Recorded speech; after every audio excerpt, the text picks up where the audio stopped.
آگے بڑھتے ہیں۔ غزہ میں نہتے فلسطینیوں پر اسرائیلی جارحیت کی انتہا۔ بمباری سے 344 بچوں سمیت مزید 756 فلسطینی شہید ہو گئے۔ شہداء کی تعداد 6500 سے زائد ہو گئی۔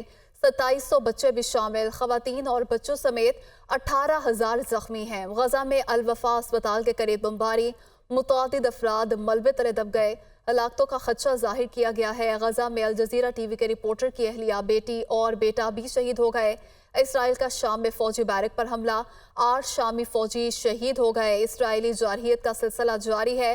بمباری سے 344 بچوں سمیت مزید 756 فلسطینی شہید ہو گئے۔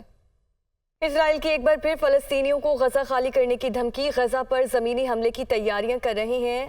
اسرائیلی وزیر اعظم نیتن یاہو کی جانب سے کہا گیا، شہری جنوب کی طرف چلے جائیں، زمینی حملہ یرغمالیوں کو واپس لانے کے لیے کیا جائے گا۔ حماس کا اسرائیل پر سب سے طویل میزائل حملہ غزہ کی پٹی سے 220 کلومیٹر دور اسرائیلی شہر ایلات کو نشانہ بنایا گیا۔ حماس نے میزائل عیاش داغنے کی ویڈیو بھی جاری کر دی ہے۔ آپ کو بتا رہے ہیں کہ اسرائیل کی ایک بار پھر فلسطینیوں کو غزہ خالی کرنے کی دھمکی۔ اقوام متحدہ کی سلامتی کونسل میں اسرائیل کے حق میں امریکی قرارداد روس اور چین نے ویٹو کر دی۔ امریکی ایوان نمائندگان نے اسرائیل کے ساتھ اظہار یکجہتی کی قرارداد کثرت رائے سے منظور کر لی۔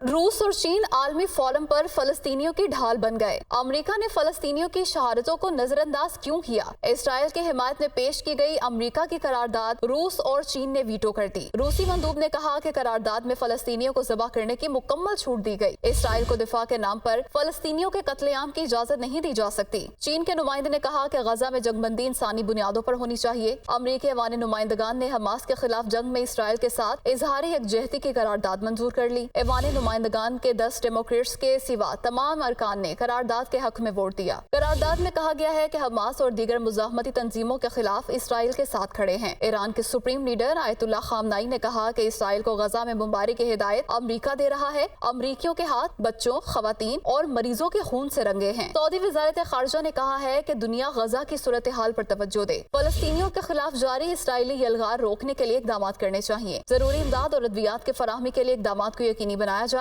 سعودی عرب نے غزہ کے محاصرے کو ختم کرنے پر بھی زور دیا۔ برطانوی وزیر اعظم کے ترجمان کا کہنا ہے کہ برطانیہ غزہ میں مکمل جنگ بندی کا مخالف ہے۔ مکمل جنگ بندی کا فائدہ صرف حماس کو ہوگا۔ حماس مختصر وقفے کو اسرائیل کے خلاف ایک جنگی حربے کے طور پر استعمال کر سکتی ہے۔